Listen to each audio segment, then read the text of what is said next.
Salam əziz dostlar, çox maraqlı xəbərlərim var sizin üçün və mənə elə gəlir ki, bu xəbərləri eşitdikdən sonra özünüz də səbəb-nəticə əlaqəsini müəyyən edə biləcəksiniz. Belə ki, bugün İran hakimiyyəti Məşhəd şəhərinə hərbi texnika və əlavə qoşunlar yeridib. Məlumatlara görə təhlükəsizlik qüvvələrinin şəhərdə görünən sayının artması, davam edən nümayişlərin daha da geniş vüsət alacağı və etirazların keçirilməsi qorxusu ilə əlaqələndirilir.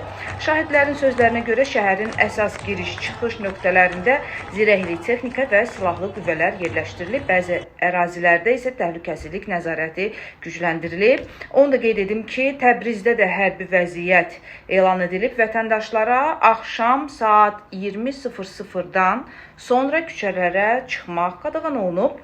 Təbrizin böyük bazarı və əsas ərzaq mağazalarının bağlı olduğu bildirilir. Bəzi kiçik mağazalar isə müəyyən saatlarda açıq olsa da, zəruri mallara çıxış imkanı məhdud olaraq qalır. Qeyd edim ki, hər iki xəbər Azad İran kanalından götürülüb.